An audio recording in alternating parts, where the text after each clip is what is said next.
So, welcome to the first or second episode of the Jeckyllcast, the first traditional episode. The other one I'm going to consider a special episode, an episode zero, so to speak, since the broadcast was not finalized in format. It's like the old episodes of NCR Radio, which don't exist anymore. Indeed. It's like all podcasts before they get decent equipment. Although I will probably release episode zero out to the public. It wasn't that bad. See, we can't even release the old episodes of... Well, it wasn't even NCR Radio back then. It was a different podcast. I don't even remember the name, but it was all of us on a podcast. And none of us had the files anymore. And Mega Upload's dead, so they're not on there anymore. And the YouTube channel they were originally hosted on is gone now, so that's not there anymore. So unless some champion out there has the old episodes of the podcast we used to do before NCR Radio, they've disappeared from the internet. And that kind of sucks. No, it really doesn't suck. It wasn't very good podcast.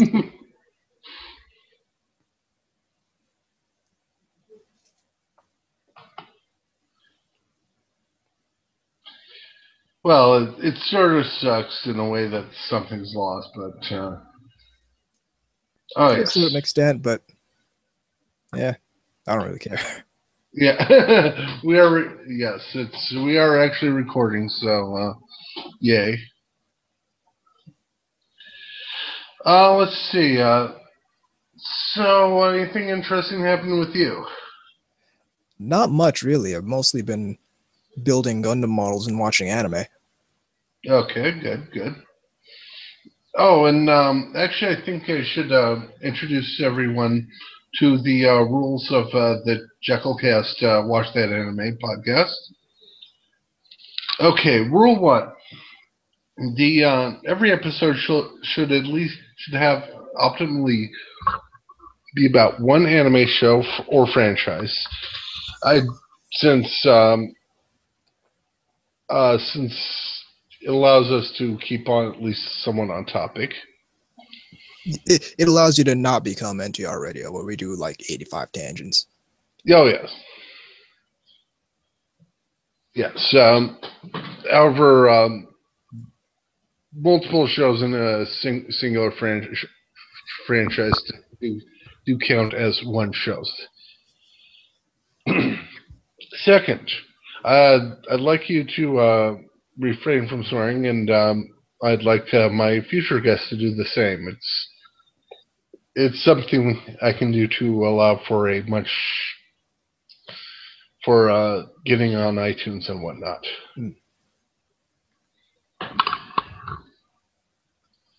Besides, it's just being. I just find unnecessary swearing a bit offensive. Necessary swearing, fine, but it's just don't go over the top. Yeah. At a certain point, it gets excessive. Yes.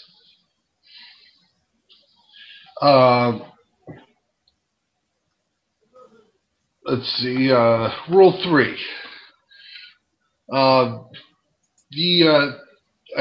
decided to go to try to stay away from stuff that's too mainstream. I may break this rule at some point, but I feel that there's a little less of a point out for us to do a podcast telling people to, say, watch Cowboy Bebop and the Ghibli movies. Yeah, I don't think that's necessary at all. Yeah. Not that, note, if I invoke Rule 3 about an anime show, it does not mean I hate the show or think it is of low quality. It's just that if you are considering yourself an anime fan, you pretty much watched it already. Yeah, it's not a value judgment. It's that everyone who's wanted to see these shows already watched them. Yes. Let's see. Rule 4. politics is, I will allow politics, but do try to make your show, your political inquiries and statements interesting and interesting and meaningful. For example, let's say if I decide to do the Wandering Sun episode, transgender issues would show up, for example. Naturally. They'd have to. However, I do not want to hear the 87,000th complaint of this show has sex. Right. Let's see. And I think those are the four first rules. Oh, actually, fifth rule. I shall have one special rule that is proper to the show in question. And in this case, good thing the camera's not on me. Ha. At least one of the in the rule 5, the bonus rule, shall be at least one of the commentators in question shall not wear pants.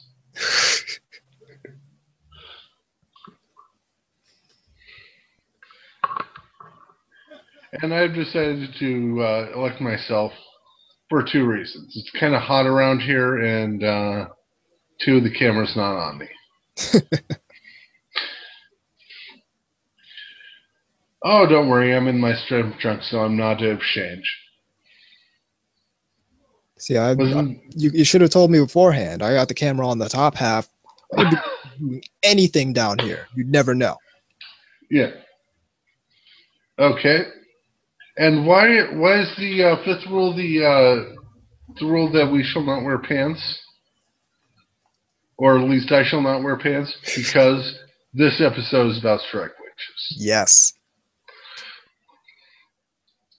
Okay, those are the rules, and as I've not gotten the chance to say what I've been doing the past few weeks, I shall say that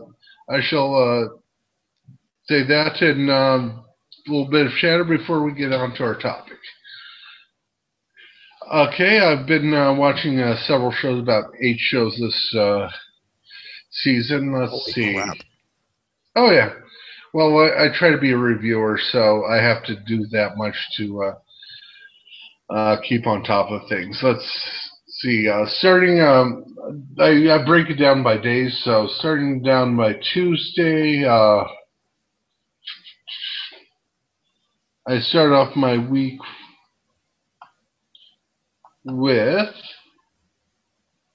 since pretty much all the shows I watch are on Crunchyroll.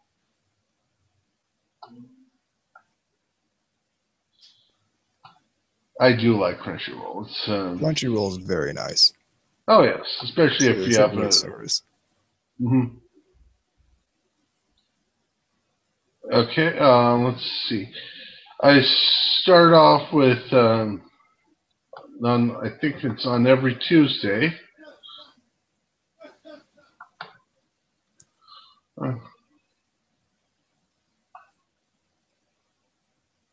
That is Tuesdays when I start off with Monster Musume.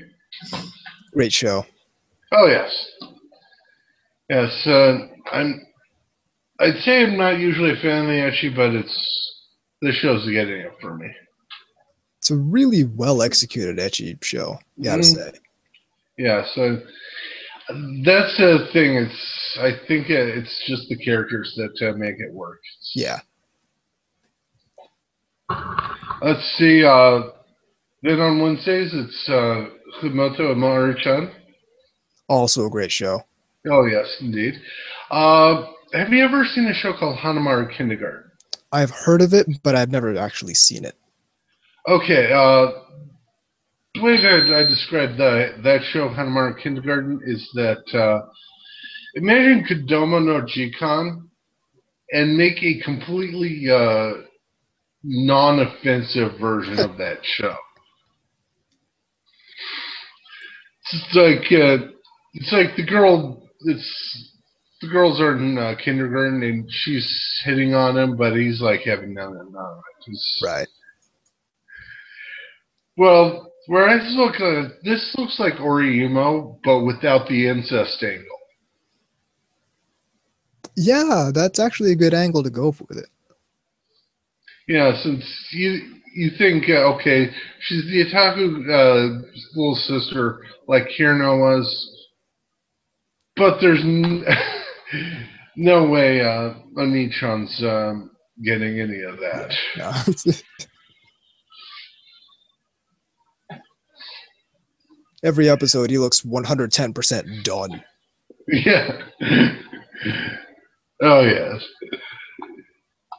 And let's see. And eventually, we'll have to get that thing that Amara wears at home.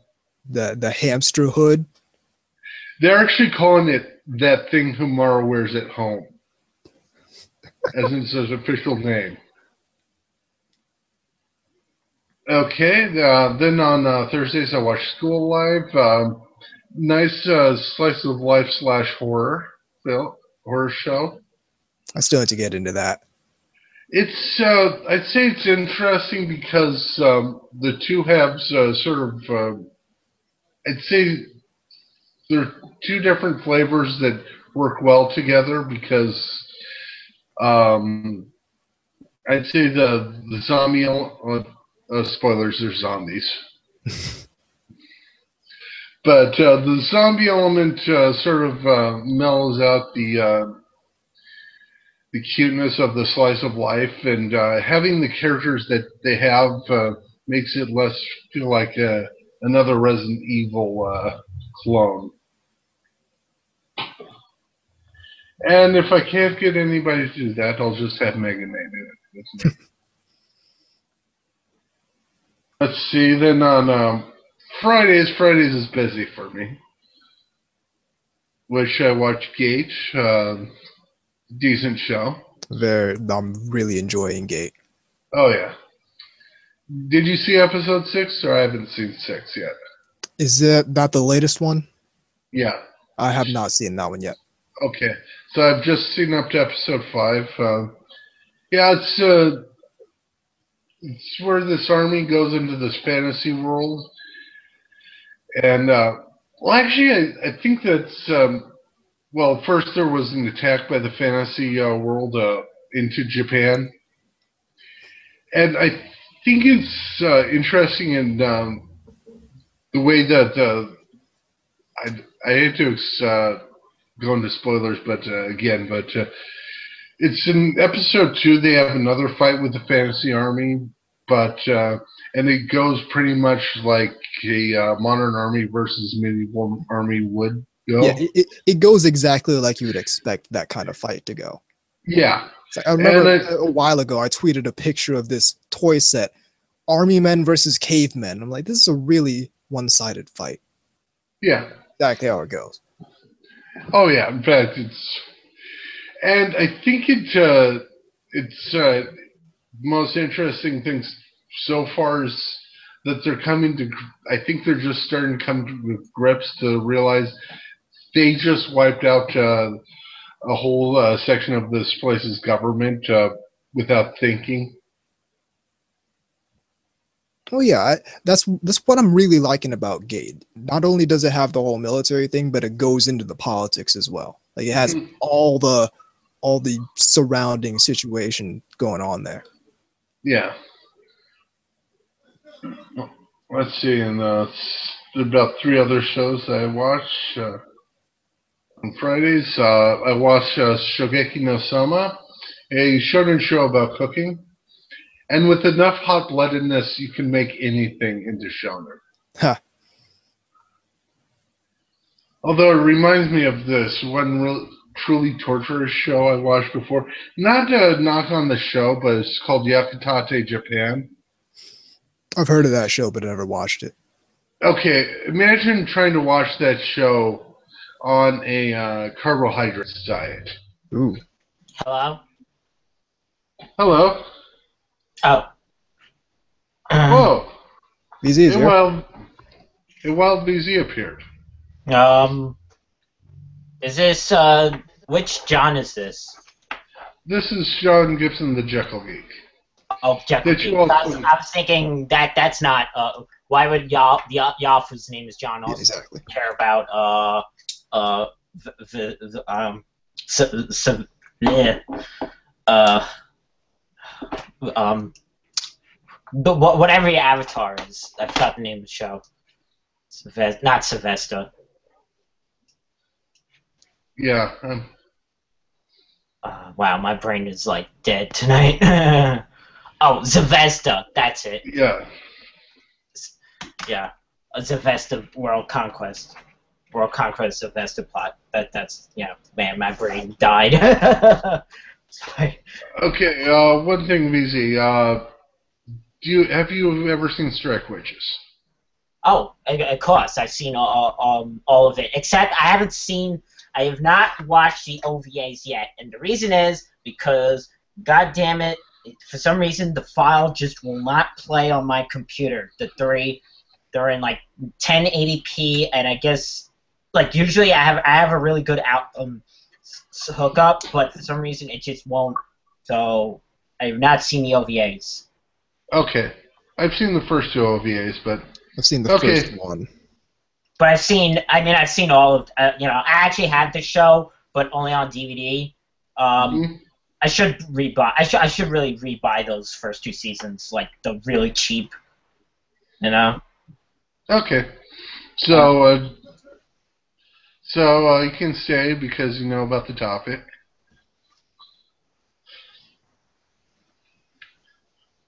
Let's see. Geek and Summer. Let's see. I have been following Idolmaster. Oh yeah. Yeah. Fairly good show. It's yeah. I wasn't on before. That's why I just saw that. Sorry. Okay. No problem. Oh yeah. I'm fucking Cinderella Girls is everything that I want. Okay. First, second rule of I'll have to go through the rules of the podcast again. Oh, why? We're doing a podcast this weekend? Yeah. No, we're doing a podcast now. Oh, we're broadcasting right now? Yep. Oh, okay. Okay, and the second rule is please do not swear. Sure. Okay. Cool. But is it recording or? Yes, we're recording right now. Oh, okay. I'm sorry. I didn't know that you would. All right. How long have you been for an hour? Let's see. I think we just started about 15 minutes ago. Oh, okay. Just not that long. All right. So what are we gonna talk about? Strike Witches. But right now I'm talking about the shows that I've seen this season. This season. What am I not watching this season? Actually, I tried a lot of things and I dropped a lot of things. Ah, okay. I think you could. I think if you know me enough, you know which shows I'm watching. Yep. If you're not following the tweets, at least you could tell by besides Cinderella Girls, I am the best new thing that isn't as far as a thing that isn't a sequel to a previous thing, because I'm also watching Non Biori and actually, you know what? Since I didn't so you know what? Let me put on my headphones. I'm sorry. This is probably God. Jesus. Man, I did some cleaning before the out stuff.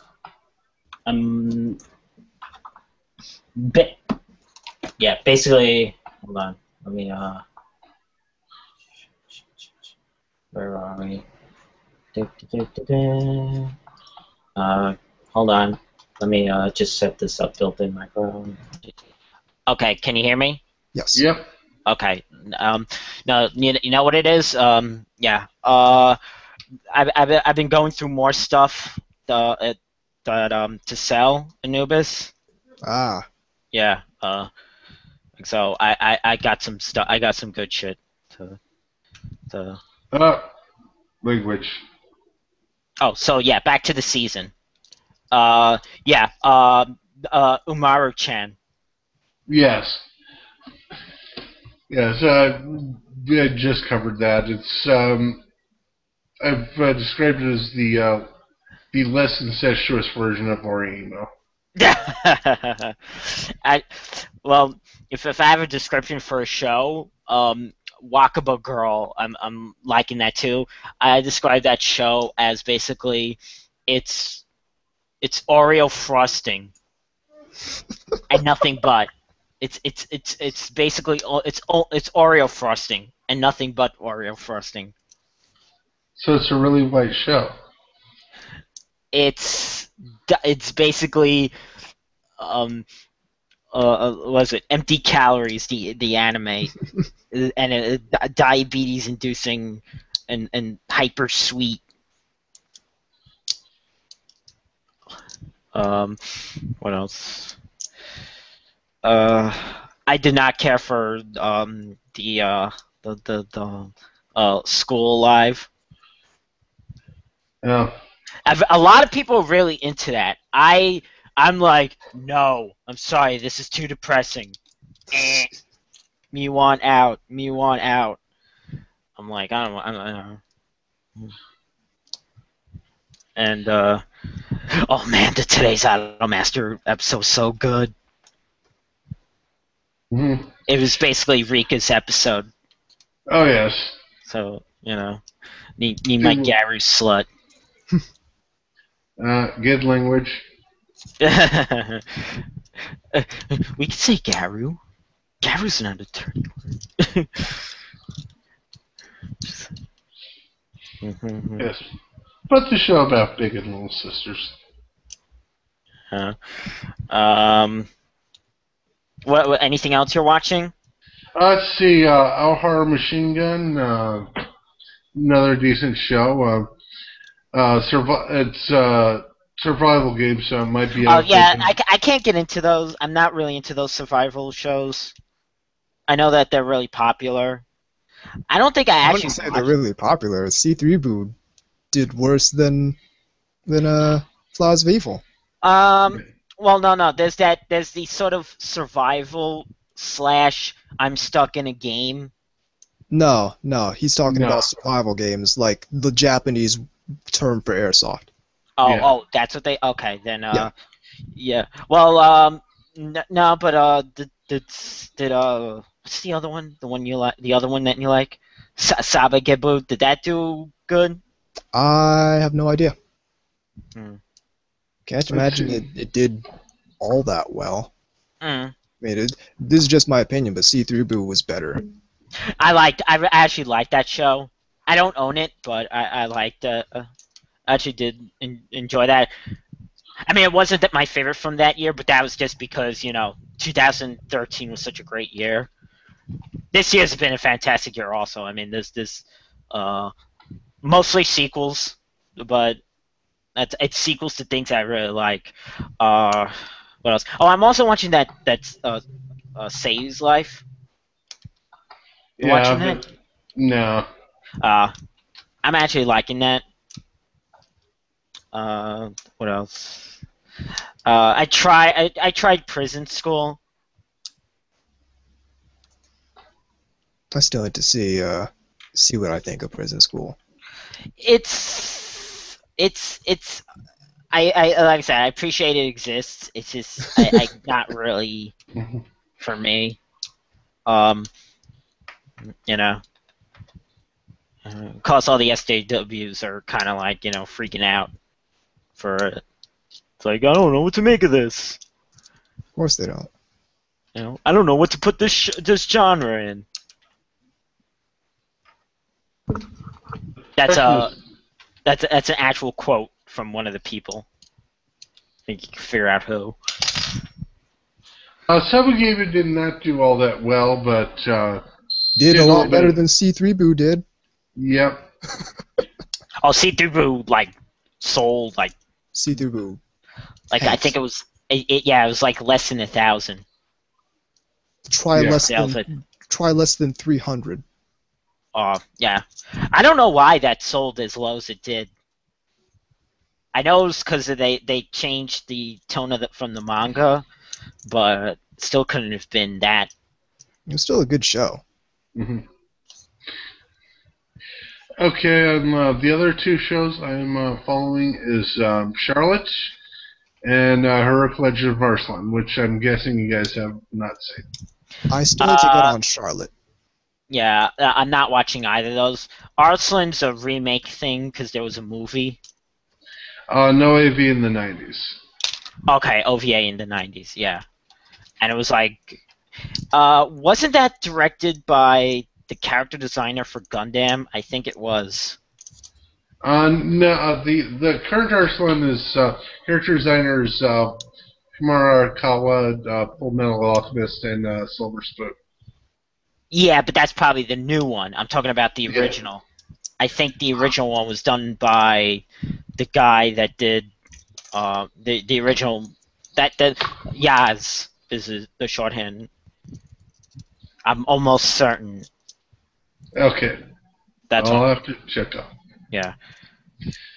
So that's what I've been doing anime-wise. Except for one show that I've been watching that I'll have to talk to, invite possibly VZ. That's what I was thinking of talking to you about later. Which one? I have been catching up on Hinamari's sketch. Oh, yes, that will be, I could talk about. Well, this show, this episode's Strike Witches, I was thinking after I finish that, we'll do a Hinamari sketch episode. Yes, of course. Oh, I've seen all of Strike Witches 1, 2 in the movies. But, yeah. How far? Oh yeah, you saw the first one. I saw Strike Witches. Saw Strike Witches 2. I saw the movie and the first. I saw the old OVA. And I saw the first of the new OVAs. Yeah. I haven't seen the OVAs. I've seen pictures and they look really good. They are really good. Yeah. Actually, correction. Is that? No, I think I saw 2 of the OVAs. I don't know. I saw at least one. The second one had Shirley in it. No, I didn't see the second one then. I don't know. Yeah. I don't remember. I know I saw at least one. I saw most of the franchise, so I at least know that much. Yeah. Okay, what was that? What was that you put? What was that you tweeted? Try MCPH plays anything. Is that a video player? Oh, that. No. Okay, let me explain something. I'm a Mac user, so I have to go with what my thing will play, and I use I have it MPlayer X. Okay. Yeah. And let's call that end of the first segment. Anybody, we'll take a break and we'll talk about Strike Witches. Yeah. Called us the VZ didn't know that we were doing a podcast tonight. VZ crashes the podcast.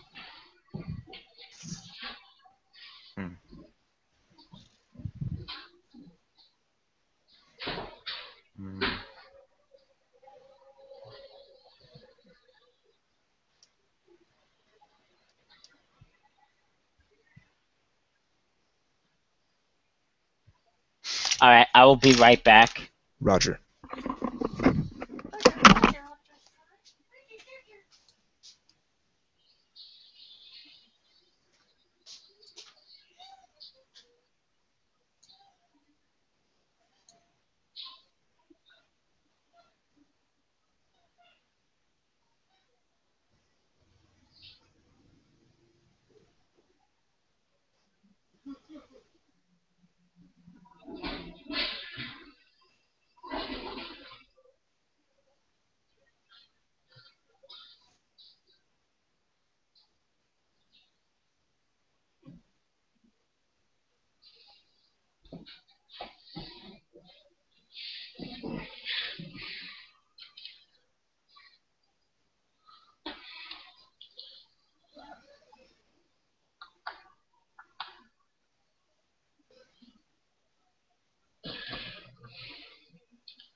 Mm.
Apparently, in apparently in it's news to us. Liking documentaries makes you a pedophile. Apparently. Yeah, kind of depends on at least what is the docu of. No, it doesn't. No, It's a pillow. yeah, it could be Let's anything. be really real. It's a pillow cover. I seen lolies. People are calling people these terrible things over pillow A covers. printed character on a thing. Okay, so let's say I'm just first hit. Let's say, and even if it's say like the printed pillow of say Marjorie Daw from Shakagan no Shauna, you're still a pedophile. Yeah, doesn't matter. Okay, even though you're a pedophile. she's pretty much, if you first look at her, yeah, she's the hot teacher. Mm. Which definitely makes you a pedophile. No, they just it's that these characters are deliberately designed to look youthful. Oh yeah, that too.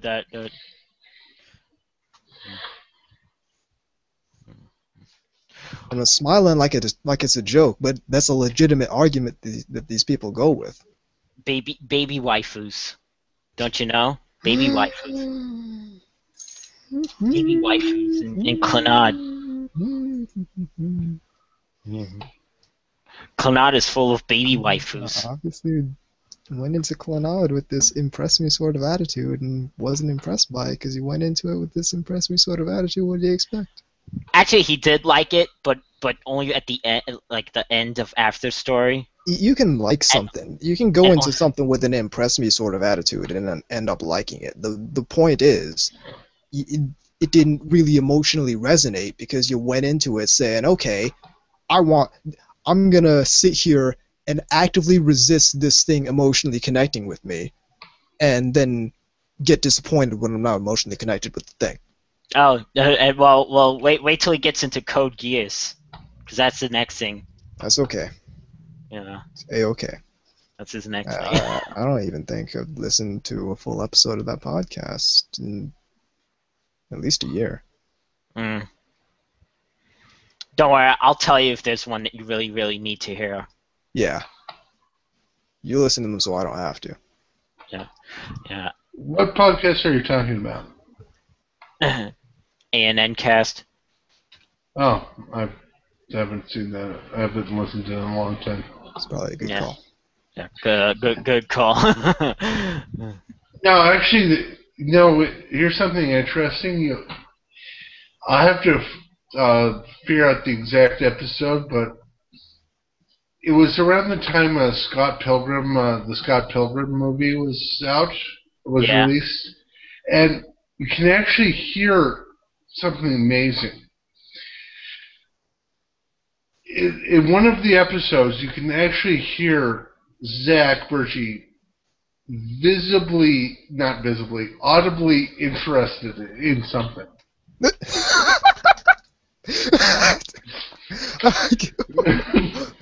The fact that we're at the point where that's something amazing is fantastic to me.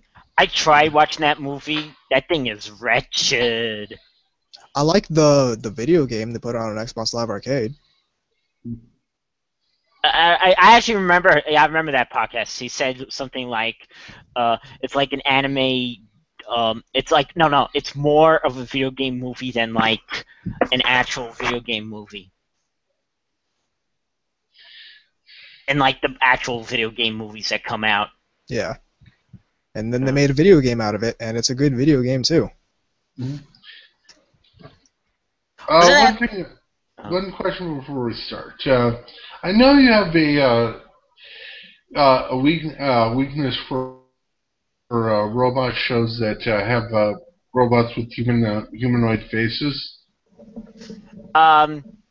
Yeah, well, I said that, but I think more specifically what you're thinking of.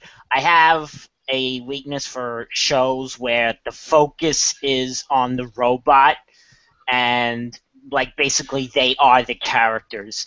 Even if they're piloted, they still like are treated as just as important as. I mean, I like. Exactly like a Virtual On anime would be if they made a Virtual On anime. I mean, I like the real. Mad for 20 years. And I like my real robots too, but I'm always my inner 5-year-old like just drools at like the anime that's like this, see these robots doing cool shit. You see that? Now go buy the toys. Go bug. I was just wondering, have you ever seen Gallgagger? Yes, I actually have it on DVD. Okay. In fact, I knew about Gallgagger pretty much just the year that it ended in Japan, in 1998. So I was buying I had VHS fan subs of like the first 6 episodes. Oh, yeah, I've just seen the first 3 episodes of it, and yes, my joke is that there's a 17% chance I'll do an episode about Gallgagger. Yeah, we could do that down the line. I haven't seen it in years, but I've retained enough of it. No, it's well, after I say there's like a 17% chance that there'll be an episode. Yes, because they always say percent. But with courage, it will be 100%. Yes.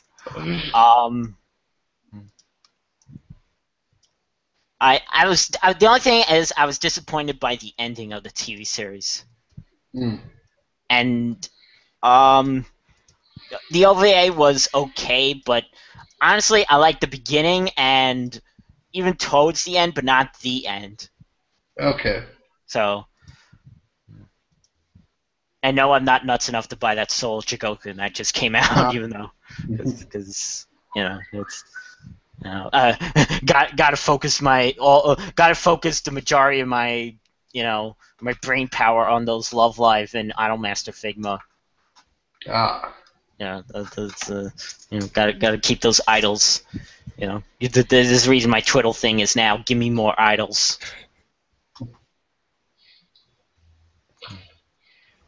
What would you think about a massive fighting game, which was Idolmaster versus Love Live? Do it. Yes. Okay. You need to see Machine Robo Revenge of Kronos. When I get a chance, I'll do it. That is my favorite 80s TV series, like my favorite robot 80s anime TV series. Mm-hmm. That I love that thing. When I talk about what I want in a robot show, that is it. Okie dokie. No. And And also Dan Cougar. I haven't seen Dan Cougar, but yeah. Or full title, Super Bestial Machine God Dan Cougar. I think Honestly, I think, yeah. Have you seen Symphogear, though? No. Okay,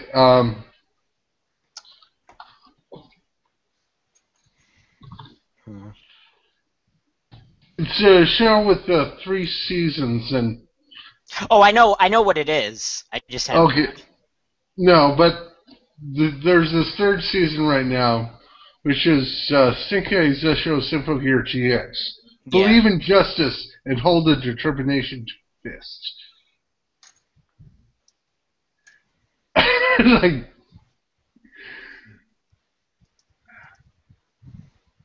and the jokes just write themselves.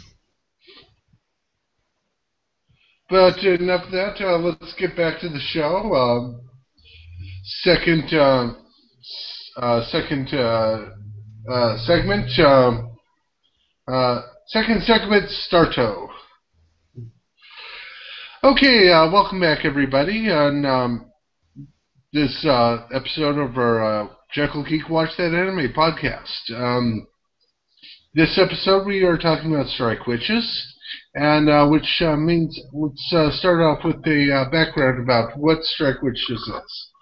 Anybody want to take it away? Okay. So, we have a world where World War II is preempted by in a world where World War II is preempted by an alien invasion. But by the way, magic exists. Mm-hmm. So, and all the countries of the world get along together. Yeah, all alien invasion. The countries of the world say, you know what? Fighting each other is not going to help us. We need to all pool our resources, work along with each other to fight off these aliens. So they do that, and nothing works. So they say, you know what? Let's try magic. So they try magic, and turns out the only people who can use magic are young girls. So they build these... Nice excuse. Build these elaborate airplane apparatus that you slip on the legs, and they send them off to fly and fight monsters. And that's Strike Witches. Yeah, that's the basis of it. And also, pants for women, pants and skirts just don't exist. The concept of pants never caught on with the women. Neither did skirts. Actually, there is one witch that actually does wear pants. Yeah, there's one that wears like really tight pants. Yes, and actually they explained. They wear stockings, but no pants. Well, no, there is one in the expanded media that does actually wear pants. They're really tight pants, and they could be mistaken for stockings easily, but they are actually pants. Well, there's actually, and they explained the reason for this is actually the thing is their legs do not go into the striker units or jet boots, which their legs are actually sort of moved off into an alternate dimension. Yeah, you see the little glowy, and it goes into like a subspace almost. Yeah, so they can only wear skin tight clothing, if at that. That's really one of the easiest to explain away aspects of this show. Everyone says, "Oh, why didn't they wear pants?" It's like, listen, you're on standby 24 hours a day to fight against these things that are wiping out entire landforms. I see it like this. I see it, and like you can't have your pants on when you go into the weapon system. So are you gonna have to use that extra time to get your pants off when the alarm is blaring and the continent-destroying aircraft alien thing is on its way, or you're just not going to wear pants ever again and be ready all the time? I see it like this. You're basically creating a world building where you're already changing history. You might as well reinvent the rules of whatever you want. And if that means, okay, these girls don't wear pants and skirts, then fine. But, go to Japan, this could be pedophiles. And yeah. Actually, some at least two of the witches wear skirts. So. Yeah. And I'm talking main cast. Yeah. But okay, now that we've gotten the basic world building out of the way, let's start with where the show starts and introduce our characters. Our main character is one Miss Miyafuji Yoshika, who is pretty much our main character and viewpoint character for most of the show. Yeah, up until the new season that they're working on. Oh yes, yeah, I think that's well, and I don't think we know enough to really talk about it. So we at least know it's not going to focus on the 501st. Yes. My question is, in my honest opinion, good, because there's an entire world of strike witches out there, and we're just focused on the 501st right now, and I think that's heinous. My question is, when are they going to make the live action movie? Never.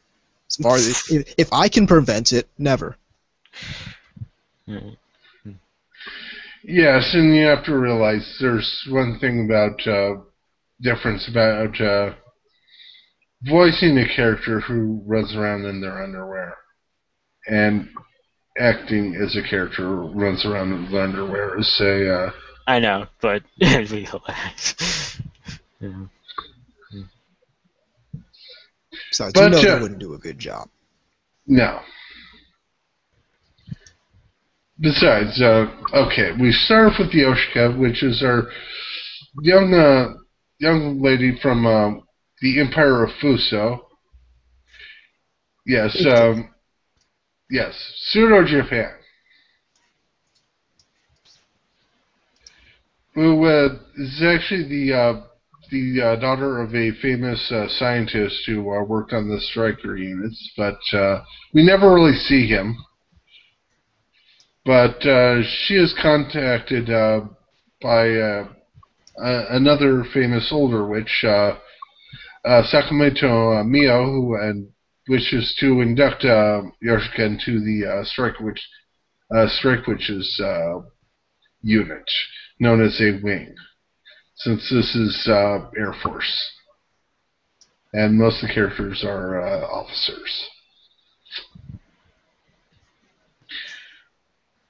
But yeah, so we start off with Yoshika, who pretty much does not know anything about the military. Yeah, and, she's the outside. She's the outsider to the group that. Mm-hmm. Which yes, let's see. Then there's Mio, the second character we meet, who is complete opposite of Yoshika, which is she is the hard-bitten veteran. Hard-bitten veteran samurai warrior type. Has a bit of a death wish and lives for honor and glory, honor and country and whatnot. Which is interesting in a stereotype, which I'd say, with that, since it has a few caveats. One, this is an anime of a Japanese stereotype, which, okay, they're just stereotyping themselves. And two, you do know that she does contrast herself to Yoshika quite a bit, so it's not like all the people act like this. Right, and to a certain extent, most of the characters are either they're stereotypical or they go complete 180 to what the stereotype's supposed to be. Yeah. It's a world of stereotypes or reverse stereotypes. Yeah, which that's why it doesn't come off as it doesn't come off as crass. It has a charm point to that. It's charming. Yeah, well, that and none of them are mean-spirited. That's.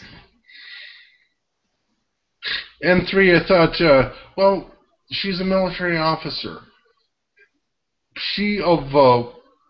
if only a handful of people acted that way, it would make sense for her to act that way.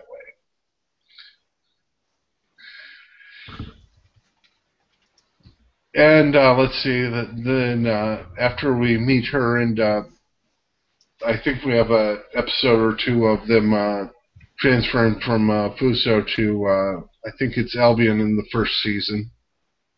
Britannia. Britannia. Oh, yes. Which has nothing to do with Code Geass. Much to the disappointment of Anubis.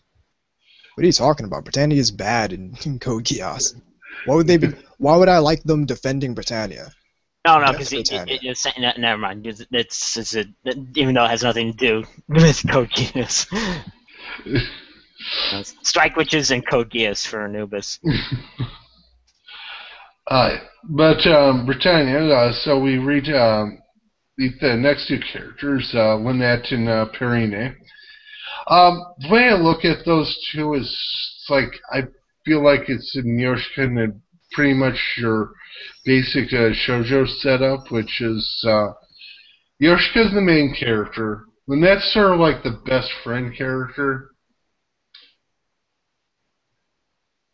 to Yoshika, which is, she pretty much mostly acts to be nice to everyone. Yeah. Yeah, more or less. And then there's Perrine, which is the rival, which, the thing is, Perrine views Mio or Shosan, the major. He's my favorite, and by the way. Yes. She's pretty much like, no, Yoshika. Major's mine. Step off, honey. So she is the jealous rival girl.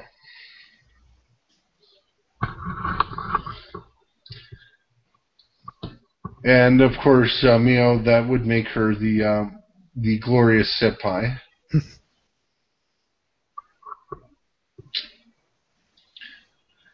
And let's see. But that's only 4 characters of the main cast, and there's 11. Let's see. The way I look at the other 7 is there's Mina Dietland. Then you got the Carlson. Yes. Fake Germany. Yes. Fake Germany. Mino's the group's commander. Pretty much acts like a military officer. Bit of a tragic past that was detailed in one of the episodes. And let's see, yes, the other 2 Carlslanders, Gertrude Barkhorn and Erica Hartmut, which are quite different from each other. But unfortunately, I have to like Gertrude's the stereotype, then Erica is the reverse stereotype. Yeah. Yeah. If you look at the room, there's this line of demarcation where it stops being really clean and it starts being a complete mess. Was it that's K-Gods' favorite, by the way. Yeah. Erica. I can see it. Yes, and as to know which is which, Barkhorn's the very ordered one, very well constricted and self-constricted and a bit of a tight behind, but and Erica's the slob.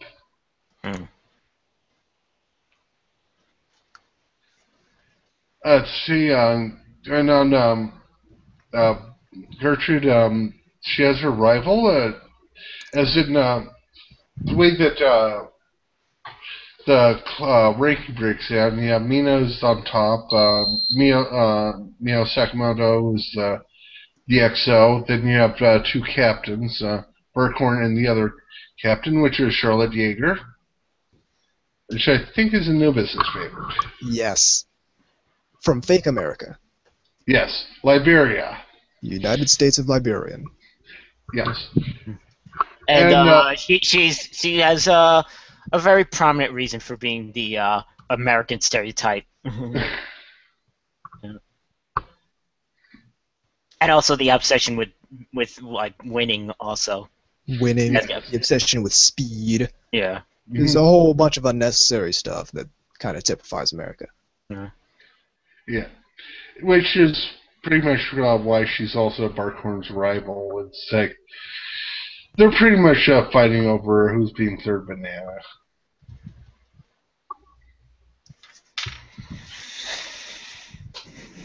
And let's see, after that, the person who interacts with not Barkhorn, but Jaeger the most, the youngest of the group, Francesca Lucchini. Lucchini, yeah. Yep. Lucchini, yes. From Fake Italy. Yes, Romagna. Who's cheerful and sleeps in trees for a reason. She's the Genki girl, and she's always hungry, and she has a slight tan compared to the other characters, and Yep. you would say that she's probably like the token loli. Yeah, pretty much. It's good, at least. Much to the chagrin of the show's naysayers. Yeah, she starts out as 12 first season, moves up to 13 second season. Which, by the way, they've been documakura for all the cast, by the way. Oh, yeah. Yeah.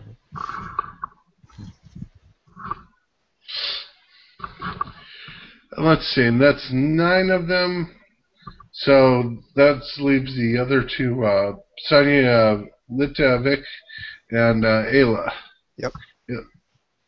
From the fake Soviet Union and fake Finland, respectively. Yeah. Russia. And Suomos.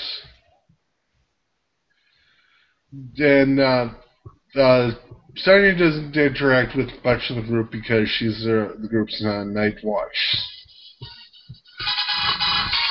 Let me just a second. I recognize that.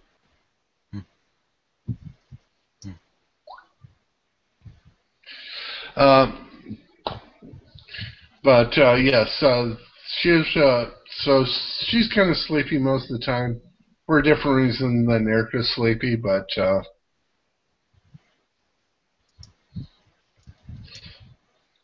and she generally is paired off with Ayla. If I had to choose a least favorite, it'd be Ayla. Yeah, me too. She's the one that I don't hate her. She's just the one that appealed to me the least. She doesn't really have anything special compared to the other characters. She kind of grew on me. Like, she's still my least favorite, but I don't dislike her anymore. But I don't like her cocky attitude. I just had to have my specific pillow. That one episode when she's like, "Can you give me that one? Can you give me a pillow that has this pillow that looks exactly like this?" Oh, look, and we have it. Yeah. I actually find it more was it the suspense of disbelief from that scene than the whole flying around with no pants and magic. Yeah,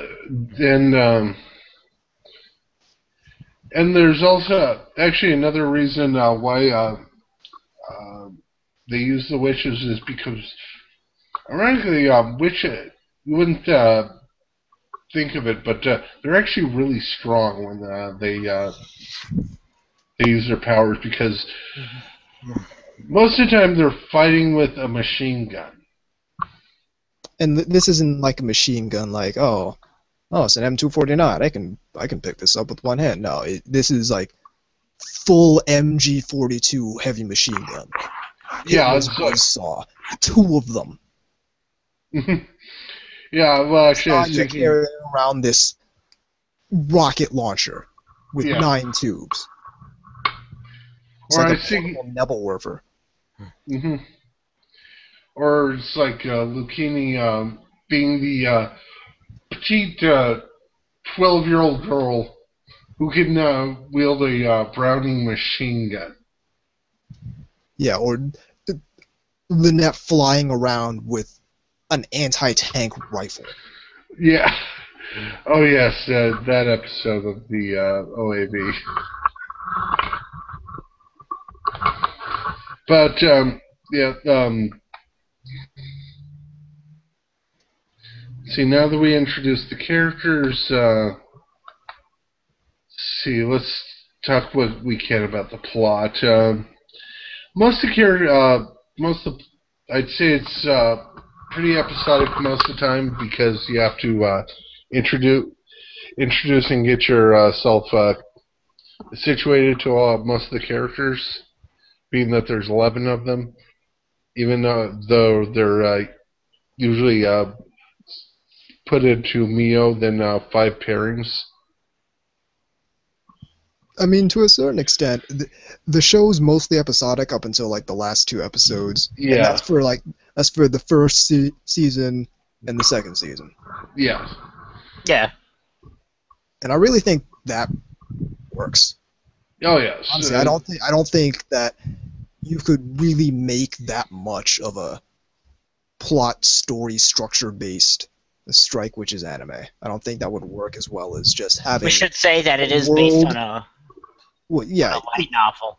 It's not even based on a light novel. It's based on a design aesthetic. Oh, I thought there was a created light. Yeah, but isn't there a light novel series also for? There's several. Okay, but it what I'm came saying after. is that that's what the light novel was based off of. It's based off of this design aesthetic by Fumikane Shimada. So it's based off like a series of drawings that they just made into this massive franchise with anime, manga, light novels, doujins, video games, all that. Mm-hmm. So it's less that it's based off of one particular work, more that it's a collection of works based on like the appreciation of this design aesthetic that just grew into this big thing. Yeah. Let's see. Yeah, there's a bunch of other than the first 2 seasons as well as movie and Victory Era, which is the OAV, which is coming out. Yeah, there's quite a bit of side material to the show if you really want to look into it. Yeah, and for the most part, the only stuff that focuses on like the 501st wing, which is what the anime focuses on, are the anime shows. The 2 seasons of anime, the film, and to a certain extent, Operation Victory Arrow. Yeah. And the very first OVA as well. But the thing about Strike, which is that really gets me into it, is that it less than telling a story about these soldiers, it creates a world, has characters in that world, and tells the little individual stories of those characters in that world. Yeah. So it's more focused on creating an environment. It's premise-based rather than plot-based. Yeah. Like you could take a setting and a time and just set a camera there, so to speak, and that'll be the story. Yeah, I look at it as mostly character focused, and that's why I've seen it. How you have indie franchises, especially say the more more focused franchises with a bunch of characters, is you really divide it down into a few groups. Like for example. Like, you look at this, and it's like Shirley, also known as Charlotte. She's pretty much always with Lucchini, no matter what. Yeah.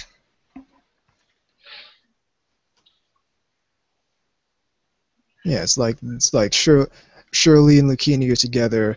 The Carlsland witches are together. Hmm. Like Sonya and Ayla, they're together all the time. Yeah. It's a group of groups, and Yeah. like in between they kind of split off, and it'll tell those stories too. Hmm. In fact, that's sort of what the movie is, sort of, in a way. Movie takes place after the second season. Yes. Yep. But let's get to the second season first. After they win their big battle in the first season, they're moved to Italy. Well, faux Italy to... Fake Italy. yes. Romagna. Yes. And also, as you pointed out the stereotypes, there's the Lucchini episode, which pretty much shows that most Romanians aren't like her. Although it'd be just weird to have an entire country. An entire country of Lucchinis. That country would be destroyed in 5 years.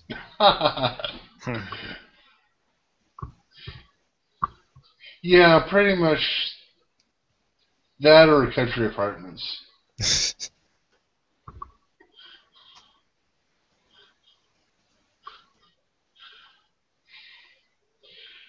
But, the thing is, since there's so many characters, you can cycle through them pretty much again. Mm. Which, second season highlights, I'd say, were... I think you got a really good Lucchini episode. You got a really good Perine episode. Yeah, I like that one. I like that one. Yeah. I was a big fan of the Sonya episode from the Oh yeah, second season. the song that they had, the Sonya and Elia one. From the first season or second season? Second season. Oh yes, where Ayla takes her shield training. Yeah. Yeah, There's also that's where I really started to not like Ayla. that was the episode. There was also the what is it? The African one. Oh That yeah. was really from Carsland. Hana Justina. Yeah.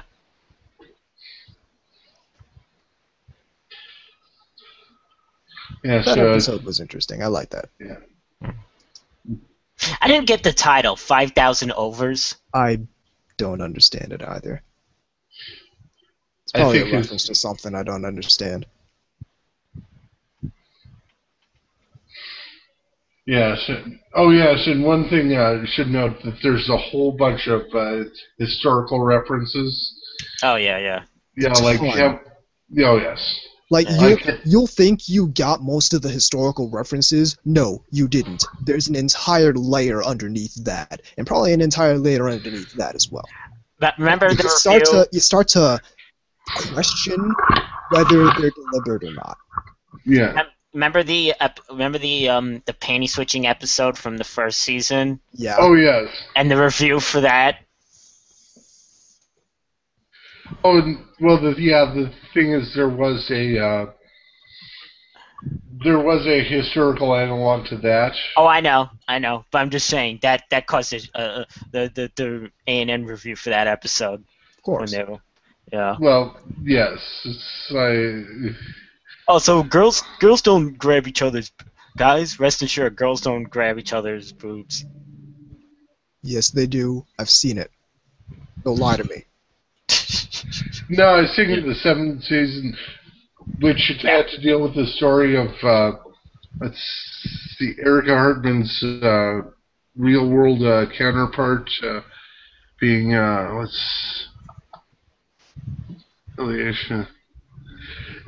real world counterpart was actually swiped Hitler's hat once. Yep. Mm-hmm. Well, what is that? As let's see, phone and little beep. Don't worry about it. But yeah, the historical references are bananas. Oh yes. Like you think that it's okay, Lucchini and Charlotte. Yes, they're Italy and America. And why are they so close? And it's an entire thing to do with like Lucky Luciano and all that. Yeah. And I didn't realize that. I had to have that told to me because I didn't understand that at first. Mm. Yes, and which I realized the real world counterpart to Charlotte being Charles Yeager, the guy who first broke the speed barrier. Like he actually found out about the show, which is like he's like this. He's old enough to be like this old man by now. He's like, wait, there's this anime girl version of me who doesn't wear pants. Just imagine just what he thought when. Yeah, I I heard people imagine, would try to tell him that thing existed. Yeah, I imagine he wouldn't care. I'd imagine he'd have things to do than to get mad that Japan made a show that has his character in it. No. Yeah, well, it's not like. I know I'd be honored, but that's me. Yeah. You made me into a cute girl? Yeah, exactly. Yes.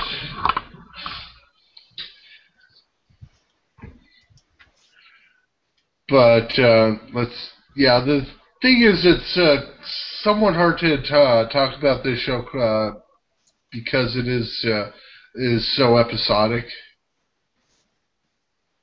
It is very episodic. And let's see, after the second season, you have the movie, which deals with Yoshika having going to Europe to study at a famous European medical school, and along the way you have the Shirley and Lucchini bit, the Gertrude and Erica bit, and they stay over at Prini and Lynette's place. And then they have the big... And it's the same kind of thing where you've got the groups, but now they're all, like, separated out. Oh, yeah. And then you have one big battle at the end, so don't worry if you felt the beginning was kind of slow. And let's see, that of Victory Arrow. Victory Arrow follows the same format, with first episode being a Burkhorn and Ardman episode. The second episode is Charlotte and Lucchini episode. An interesting thing about the second episode of the OAV, the island that they're talking about is there's actually an actual island of Delos, which is in Greece, which I thought, okay, there actually is that island. When you're having the rest of the world is like Britannia and Russia and made up names. Yeah, well, it's like the country names they're all way out there, but a lot of the city names are the same. Like they mentioned they mentioned Dover in one of the episodes, and that's a real place. Yeah. And the third episode looks to be a Lynette and Prini episode. And yes, there is. I've heard there's work on a third season, which will deal with the 502. Yep.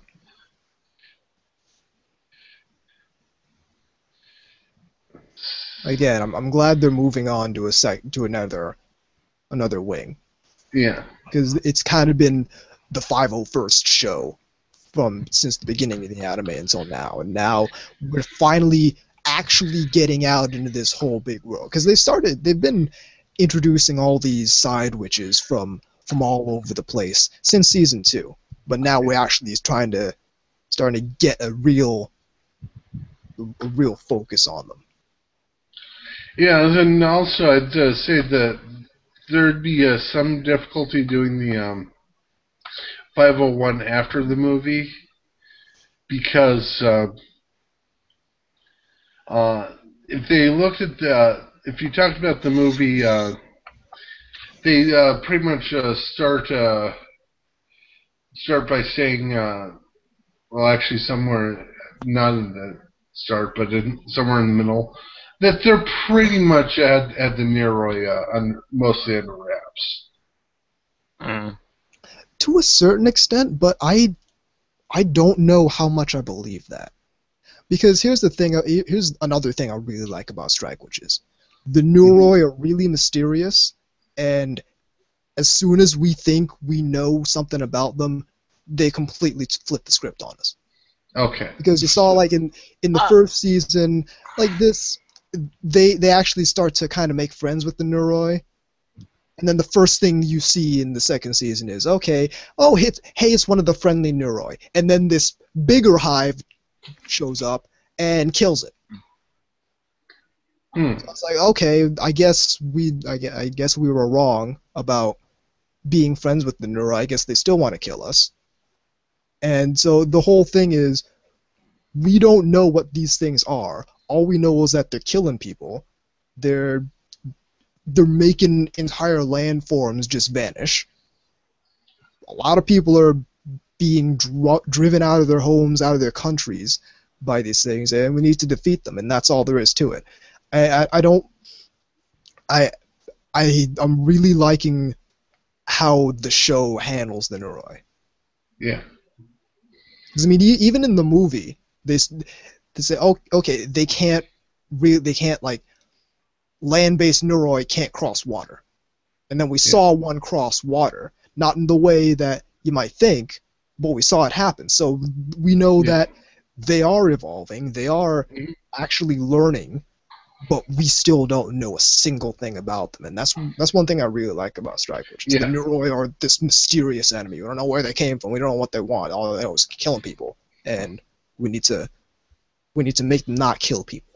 Yes. By making them killed. By blowing them up. So that's the only thing we can do at this point. Because we tried making friends with them, and now they're saying, okay, they're just going to kill anything that tries to make friends with us. So all we can do at this point is blow them up. Yeah.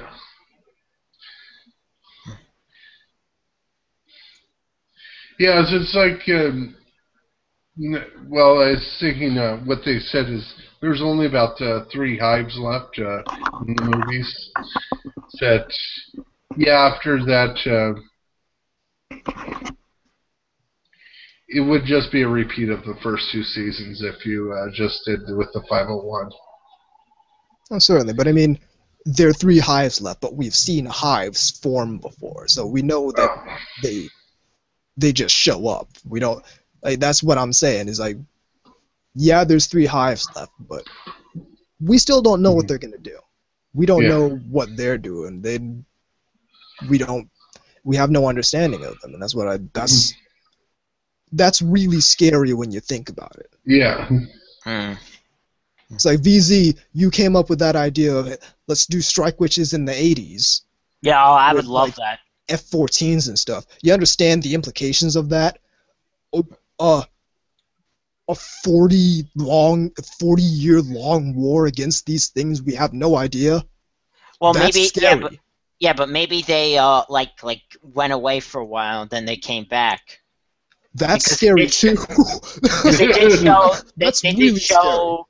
Didn't they show in the beginning of the movie that Neroi were like in the past? Oh yeah, there's stuff like the Fuso Sea incident and all that, where they were there back in the day, but that's really scary too, because they can go away and there can be this age of peace, but all of a sudden, oh hi, there's a Neroi hive over San Francisco. Okay, it's gonna start killing people now. What are we gonna do? Like like we would need to have witches on standby for 40 years because we don't know what's going to happen. And that's something that's really compelling to me about strike witches. If you look at the trappings of the entire story and the entire setting, it's scary. And there's still people out there with like MP40s out there shooting at these things, and they know that's not doing anything, but they still got to do it until the witches. The thing is, the Neroi, they're not utterly immune to conventional weapons. It's just that the witches are more effective. Well, yeah, it'll slow them down, but can't kill them. Like you can shoot tanks at one of those big land Neroi, and it'll blow the leg off. It'll blow the leg clean off, and then the leg will come back. Only witches can harm them permanently, and that's scary. Yeah, we can shoot 88mm thing. These things shoot down planes. 88mm tank cannon. Boom, the leg's gone. Now the leg's back, and it's still coming at us. And we're using all these resources. We're shooting all these things, and it's still coming at us. That's scary, and that's what's really compelling to me about the Strike Witches world. It's just how much of a horror this world actually is. Yeah. Well, yeah. So they have 12-year-old girls in the military.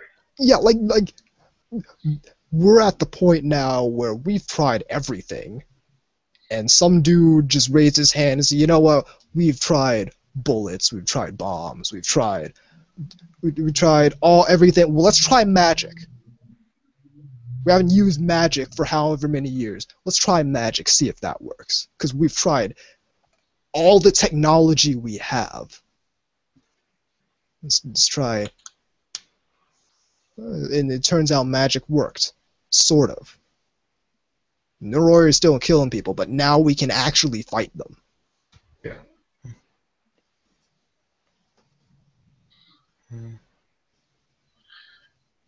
Okay. So we talked about all the characters. We talked about the various forms of the show, and we talked about the enemy. Anything else to talk about Strike Witches related? I mean, there's a wealth of just Strike Witches media out there.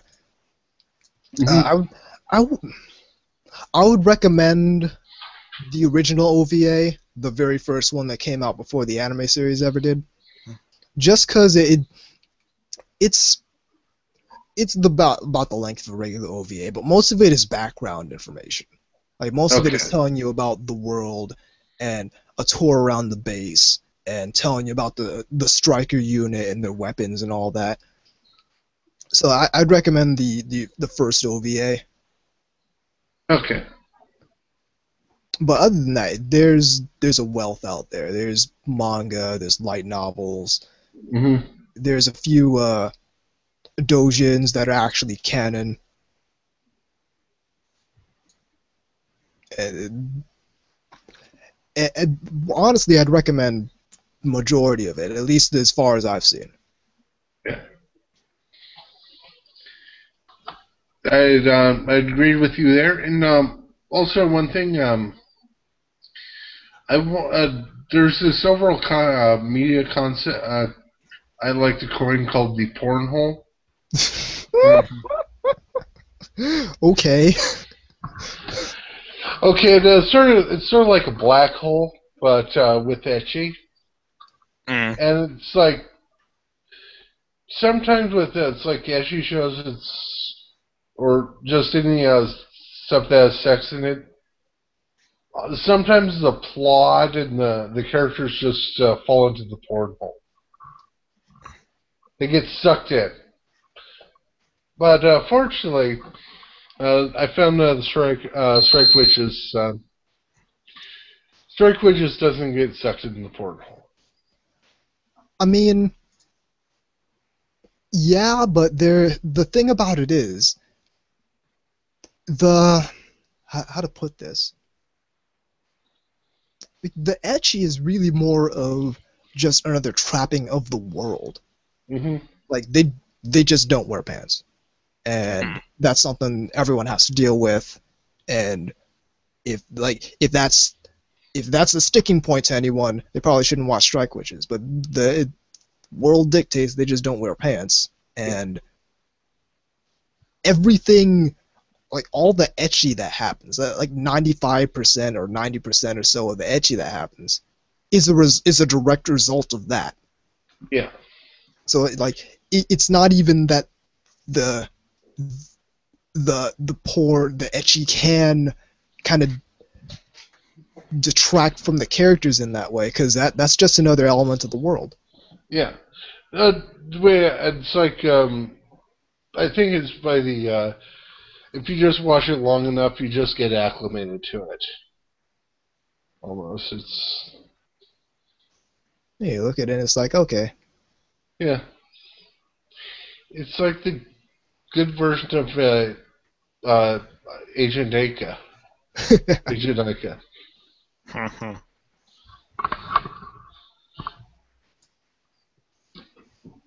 Do we really want to go there?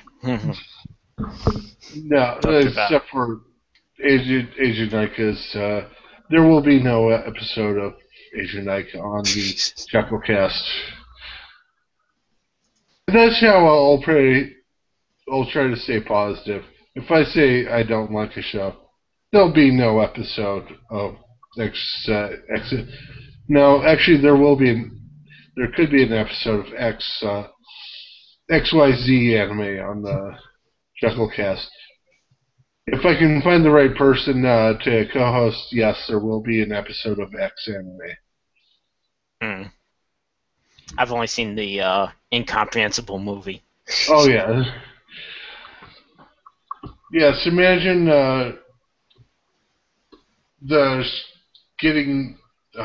okay, we're off topic. Let's in the second segment here. Right. And yes, the Incomprehensible movie. It's like fitting 7 manga volumes into a movie.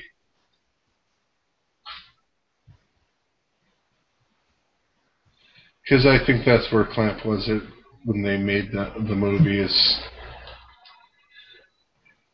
You just had to. It's like you had to kill 14 named characters in an hour and a half. So.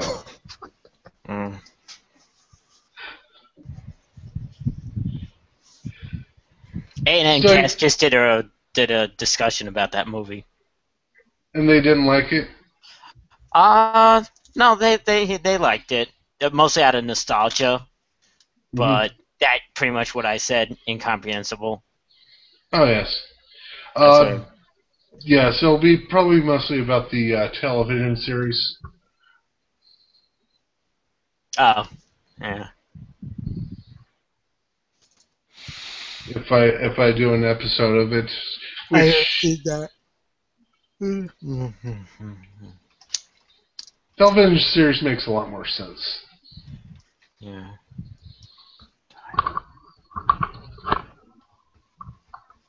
Let's see. Anyone need a bathroom break or anything? I'm all set. Okay. Yeah, I'll be set. We'll do just make the next segment short.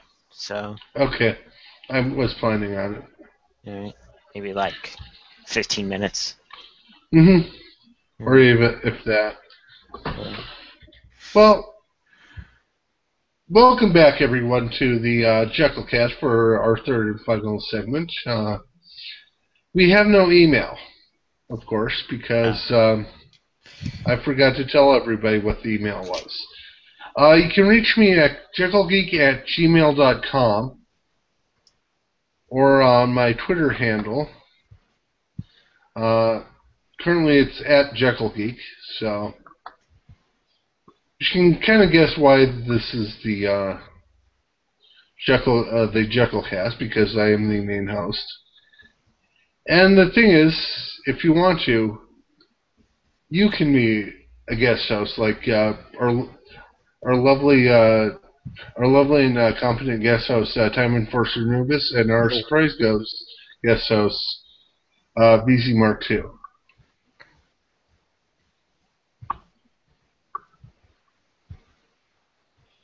If you have a particular show that you'd like to talk about on the Jeckyllcast, you can contact me either through email or Twitter, or any way else you can find me. And if we agree on liking your show, we'll decide to talk about it. Again, the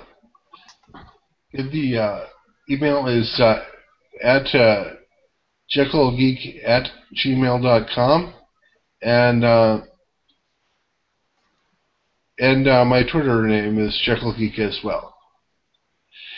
As for that's it for me, but my lovely and competent co-hosts, where can we reach you guys? I'll go first. I'm Tom Enforcer Anubis. You can reach me on Twitter at TEAnubis. I run She's Lost Control Media at she'slostcontrol.net, and that's where I post all my anime opinions and all that. Myself, VZ, and K-Gods do NTR Radio, which is the most unwork-safe podcast ever. It's a very irreverent anime podcast. You can email that at ntrradio@gmail.com. And that's it. VZ, go ahead. Well, on Twitter you can reach me at VZMK2. I run my blog that I don't update as much as I used to, but it's still there. VZMK2 Moe and mechagatai.wordpress.com. I just mostly post sometimes I post my reviews for things and my links to my stupid videos that I put up, whatnot, toy news. But yeah, that's it. Okay, good to hear. So finally closing out, just remember,